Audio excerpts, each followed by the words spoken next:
Hello. So recently the results came out for people applying to Sheridan for their animation program this year. Came out, so the domestic cutoff point this year was 85%, and I got an 89%, which means I got in. Surprisingly, I didn't expect it to happen, but yeah. So if you're applying at a high school like I was, and you didn't get to go to the portfolio review, and you didn't have a tutor, because I didn't have any of those things, it's still possible to get in. You might not. It's kind of like a luck thing. A lot of people won't say that, but like a lot of it is. There's a bit of luck involved, honestly. So here's my score sheet. I think I did pretty well, considering I didn't expect to get in at all, and I was a few points above the cutoff, so that was good. So I'll start with showing you my life drawings, which I got an 8 out of 10 on. I think that was a fair score. I could have spent a lot more time at home practicing figures and stuff like that. But yeah, these are my long poses.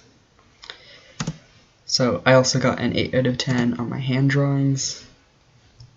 You can see that the prompt this year was grabbing a doorknob or a door handle or something like that. Yeah. I think 8 out of 10 was a fair score on that too. I wasn't too happy with how my hands turned out. And I got a 13 out of 15 on my character rotation. Also got a 13 out of 15 on my animation. And I got a 22 out of 25 on my storyboard, which I think is a pretty good score considering a lot of people like the storyboard is what makes or breaks their portfolio. Yeah. People generally don't score very high on that, so yeah. I got a perfect score. One of the few things I got a perfect score on was my layout drawings. I'm not sure why. I thought I was going to lose some points on these, but I didn't, so it's cool. I got a 10 out of 10 on my personal work. I did character animation, a little illustration of my characters. I did a concept drawing with animals and plants and stuff. Did some food sketches, and then I also did some observational sketches from life at school and at cafes, and any opportunity where I was sitting somewhere and I had my sketchbook with me, I'd just take it out and do what I could with drawing the people that were there. So I thought I'd just quickly skim through my portfolio in case people just want to look at that, but if you stuck to the end, I'll give you some tips and thoughts of the process that I went through and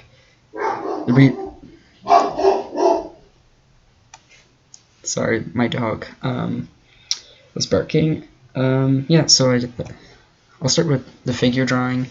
The best tip I can give is practice as much as you can, and start as early as you can for going to life drawing, because they require 4 life drawings from you, so they really want you to go into an actual session with a live model. It doesn't have to be nude.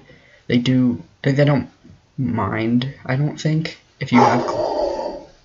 Sorry, my dog was barking. So yeah, start as early as you possibly can. What I did to find a life drawing class is I talked to my teacher, and then he sent me somewhere, and then talked to those people, and then they weren't doing their life drawing session anymore, but they told me about somewhere else. But literally you can just look up, the easiest way is just to take your town name or your city or wherever you live, put that in, and then put life drawing, and you'll probably find a Facebook group or some sort of blog or something talking about life drawing in your area if you live in an area that has that sort of thing. You might not, but yeah, that's worth a try. Yeah. So, but if you don't have access to life drawing, a lot of people will draw their friends or their family, clothed, of course. And if you can only go to life drawing once a week like I did, the best thing you can do to improve is to practice at home. There's lots of resources and stuff, like references online that you can draw from, and if you use these in between each life drawing session that you have, it'll really help you improve with like anatomy and things like that. Because if the only time that you're doing any type of figure study is the one day a week where you're going to life drawing for like 2 to 3 hours, you're not going to improve as much, and you're not going to see the results you want to see as much as you could if you do practice. So I think I definitely could have scored higher if I had done that, because I did practice for a while, but once it got closer to the deadline, I really didn't have time to practice figure drawing every day.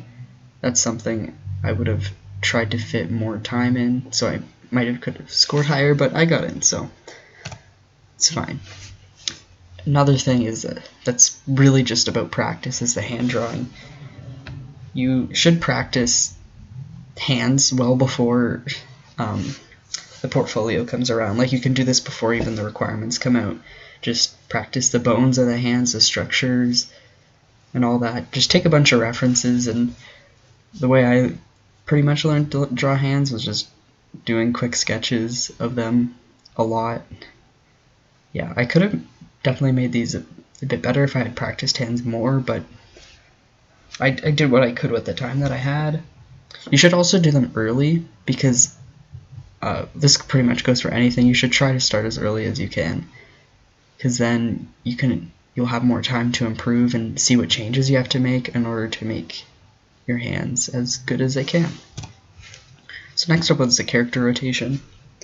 I think I did okay on this. I got 13 out of 15, which is a decent score. So you can practice doing character rotations. You can like practice doing character designs and stuff like that. It's kind of a harder thing to practice because you just have to execute the final product well, and you could practice a lot and it could still turn out bad. So like getting critique on it is good. You want like a good character design, but you also want it to be something that is rotatable and like rotates well. Personally, I think my character was like okay for a rotation. I definitely could have had a better design that worked better for a rotation. Like, for example, there's a lot of good character designs that don't work for a rotation, so just keep that in mind. You don't want characters that are very flat or skinny and long or something like that. Like, an example of this is Phineas and Ferb.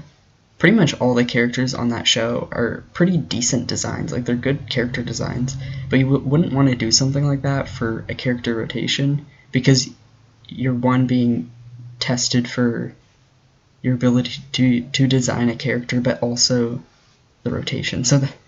And also another character like that is Jack Skellington. Again, a good character design, but you don't want to do something like that for the rotation, because it's just awkward to rotate. So next is the animation. I think it was 13 out of 15 on this as well. So another thing you gotta do is you just gotta, the best thing to do is to start it early, because the thing with animation is you stare at it so much and you have to watch it so much and like replay it and replay it and replay it. It kind of gets numb in your brain. So if you do it early on and then you watch it back a month later or something like that, you'll basically see that animation, how other people and how the professors would see it, and you'll see all the flaws and awkwardnesses with it, which, yeah, I think there's still some awkward parts of my animation, but yeah. Another thing you can do is, a lot of people, they like really complicate the animation, which is fine. If you're confident, you can pull it off.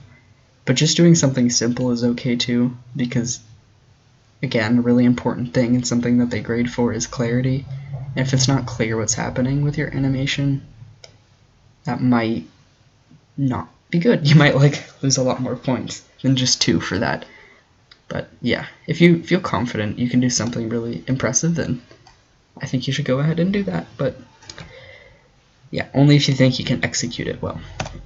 Now for the storyboard, this is the thing that a lot of people don't score very high on. It can be okay if you don't score very well on your storyboard if you make it up with everything else. I got a decent mark on it, like a pretty good one. I think I only lost 3 points, which is the most points I lost on any section, but the storyboard is also the most heavily weighted section. It's worth 1/4 of the mark of your whole portfolio. Yeah. So another thing is, like, if you start it early, like I started, I did one storyboard, I think the same month that the requirements came out, and then I can show that.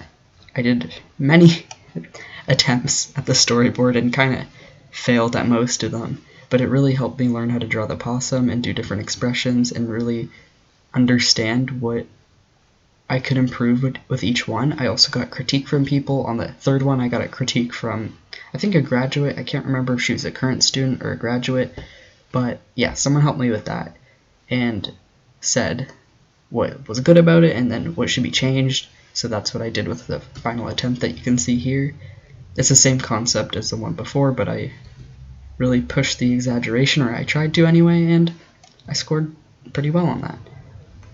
So yeah, you can clearly see that if I had submitted the first one that I did, which is like pretty much my first times drawing the possum, I wouldn't have done as well. So I don't think it's necessarily necessary for you to do the storyboard 4 times like I did, but you should practice drawing the possum as much as you can.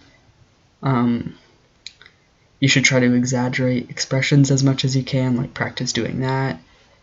And then definitely if you're going to get critique on it, which you should for the storyboard, because one of the most important things is the story, and if that's not readable, then you're screwed, basically. So, but you don't have to wait until it's completely finished in order to get critique on it. You can give thumbnails, and if the story isn't clear at like a sketch point, like at the sketching stage, it's probably not going to be clear at the end. So you might as well, if it's not clear in the sketch stage, just scrap that idea and go with something else. Yeah. So layout drawings is one of the few things I got a perfect score on. Well, I only got perfect score on the personal work in this. Not really sure why, because I thought my layout drawings were, like, I knew they were one of my better sections, but I knew I still thought I was going to score really low on them.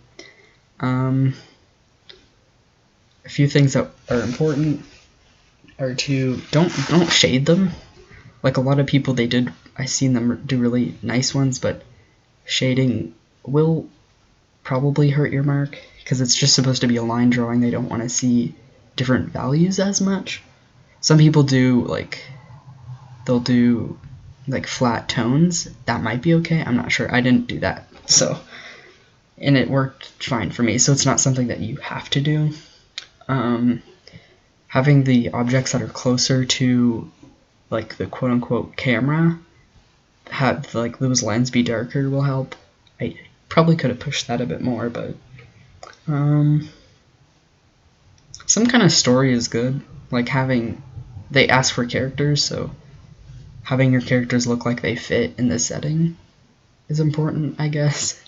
Yeah, and I don't know. I chose something that I thought would be fun to draw and things that I'm interested in, which I'm interested in, like fantasy characters, so that's what I did for my layouts. Yeah. Now for the personal work, which I scored a 10 out of 10 on. I think it's one of the easiest sections probably to score 10 out of 10 on, because you just show your best work, really, and you try to show a variety of things. And yeah, I mean, not everyone will get a perfect score on it, but that's okay. As long as you do well on everything else, it might be fine. But yeah, I just suggest do a variety of things. Don't just put the same thing. Like if you draw a lot of people, maybe include animals or something, or if you just want to include people, have different ideas with it, like do some animation, do like an illustration maybe, do like a character lineup of like different character designs, like that would be good. Really, you just want, I think anyway, a variety of things. yeah, you don't need to include, like a lot of people, they include a lot of PDFs. You don't need to do that. I included a PDF for my sketchbook drawings. If you're going to do a sketchbook, I'd recommend a PDF, but that's the only thing, in my opinion. Like everything else, I just submitted. Like, they're kind of like a collage, I guess, but all the works were meant to be together. Like, a lot of people will, like, put other works together that weren't really meant to be together as a collage, which you can do that, that's fine. You don't need to, though. Yeah. You don't need to, like, show them all 20 of your best drawings ever. They just want to see 5, and it's only worth 10 points anyway, so as long as they're visually appealing, you'll probably do pretty well on that. So yeah, I did kind of a concept drawing of different fantasy plants and animals. I did some food sketches, animation, and then observational stuff. So just some general tips, like overall, basically things I repeated is just practice and start early. Like, those are two of the things that I definitely could have done more, which is why I'm saying, like, if you're watching this and you need some tips and you're not sure where to start, just practice as much as you can, start as early as you can, and definitely don't be afraid of critiques. And also, if someone gives you critique, you don't always have to take critique. Like, I had some critique that I didn't take, and it paid off. Like, it was fine. I scored well in those sections, so it's okay. But you do have to be willing to take critique, and even if you get critique that you don't agree with, you shouldn't argue with someone who's critiquing you. You should just take it and just say, like, okay, thank you, and then you can decide for yourself whether you want to apply that or not. Also, getting into Sheridan is not all about skill. Like, everyone who gets in is at a pretty decent level of drawing, but getting rejected does not mean that people who got accepted are better at drawing than you at all. There's some people that I definitely think were more skilled than me that did not get in. So it's really not entirely about skill. It's a lot about, like, following the instructions and giving them what they want and kind of, like, following what other people got in with. Like, I don't think I would have got in if I just given anything. Like, I like really tried my best to look at other portfolios and see what it seemed like they wanted and then try to accomplish that. Yeah, so start working on the requirements as soon as you can. And if you want critique, I have, like, some directions I can point you to in. There's always a Hopefuls Facebook group that you can join, so if you're watching this, you're probably a hopeful for the year of 2021. So there's I think there already is a Facebook group for 2021. You can join that, and then I'm not sure if in the past years there was a Hopefuls Discord, but I made one for people applying in 2020, and that was really nice. Like, there's a lot of people, like, students had joined and were giving critique, and they were very helpful, and it was a very nice group because we were able to get to know some people before getting accepted or rejected or whatever. So yeah, it was a nice way to make friends and then get critique and stuff, and, like, just socialize in general is a good time. The Facebook group also helps. There's lots of people on that who will give critique as well. I wasn't in the I was in the Facebook group, but I wasn't as active there as I was in the Discord because I was running the Discord a lot. But there will probably be one for 2021, like a Discord, which, if that ever is made, I will try to remember to link it. As of now, there isn't one, so you'll just have to keep an eye out for that, I guess.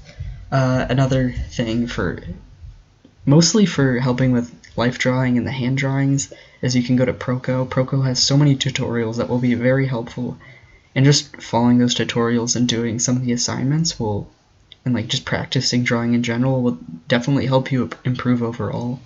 Like, big thanks to Proco. Like, I probably wouldn't have got in if I hadn't discovered Proco a couple years ago and had been practicing from those videos. Love Life Drawing is also another great source.